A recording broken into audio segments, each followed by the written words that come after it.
Tirando essas 3 sepulturas que nós identificámos noutra zona e que poderão ser sepulturas do momento tardio, do momento do século IV, V ou talvez VI, aquilo que nós temos aqui são sobretudo sepulturas de cremação, ou seja, os corpos eram cremados em piras funerárias, não sabemos se noutras zonas aqui à volta, os corpos depois, as cinzas eram trazidas para aqui, eram escolhidas, as cinzas eram escolhidas, nós temos cinzas onde há claramente uma escolha com uma grande quantidade de pequenos quírulas, pequenos fragmentos de osso, que são colocadas dentro da sepultura com o espólio funerário, e depois nós temos outras cinzas, que são cinzas com restos de madeira da própria pira funerária, que são colocadas numa espécie de cinzeiros, ou seja, são colocados em pequenos buracos, pequenos orifícios na terra e na rocha, sem espólio.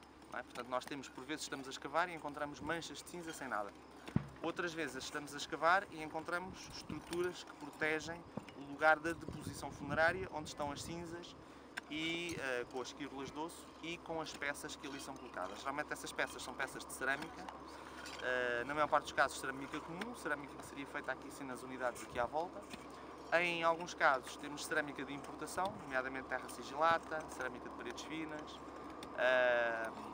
lucernas, ou seja, elementos que serviam para iluminar a alma no seu percurso até ao ao mundo dos mortos. Em alguns casos temos moedas, não muitas, porque a corrosão do solo aqui também é muito grande e provavelmente as moedas perderam-se para sempre, mas já recuperámos meia dúzia delas, e vidros, também já temos algumas peças de vidro. O que é que vai acontecer a esse espólio? Se tudo correr bem, irá ser estudado. Isso irá ser estudado, apesar de algum desses espólio não estar em condições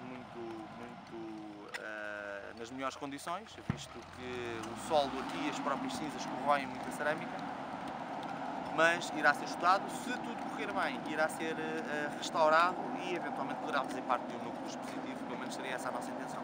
Nesta escavação foi importante a intervenção da Câmara e do proprietário da vinha também? Sim, fundamental. O proprietário cedeu-nos este terreno, que são cerca de 500 metros quadrados, para nós podermos fazer os nossos trabalhos e as nossas escavações. Portanto, foi ele próprio que libertou este terreno do plantio da vinha para nós podermos trabalhar numa lógica de escavação já programada e de uma escavação já mais tranquila, digamos assim, num projeto de investigação já sustentado.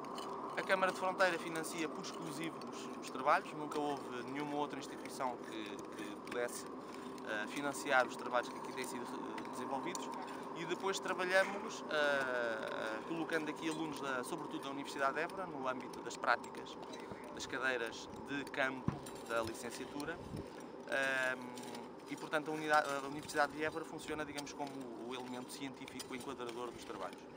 Última questão, isto é o outeiro do Mouro, não é? Exatamente. Onde é que está o Mouro? O Mouro poderia estar enterrado numa dessas sepulturas, se por acaso elas não forem do século IV, V, VI, mas forem um bocadinho mais tardias. Ou então o Mouro se calhar anda por aí.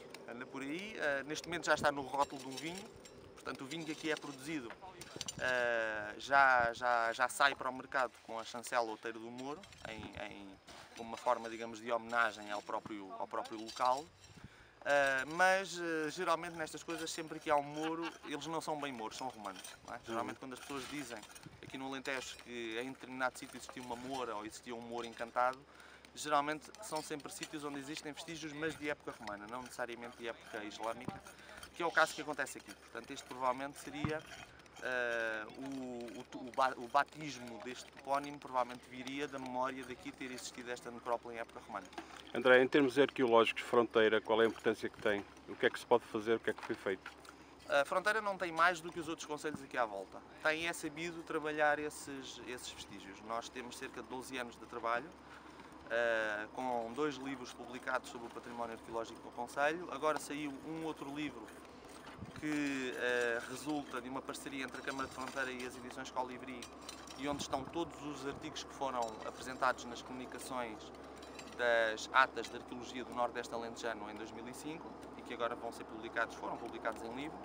E portanto aquilo que Fronteira tem sabido fazer tem sido sempre fazer uma programação sustentada do ponto de vista da investigação arqueológica. Portanto, todos os anos há escavações, trazemos cá alunos, há sítios a serem escavados, a serem estudados, a serem divulgados, trabalhos académicos a serem feitos sobre o concelho. E portanto, embora ainda não haja uma grande visibilidade pública desse trabalho, porque enfim, para uma câmara desta escala é sempre difícil fazer museus e centros interpretativos, etc. mas a nível de trabalho de campo tem-se feito muito e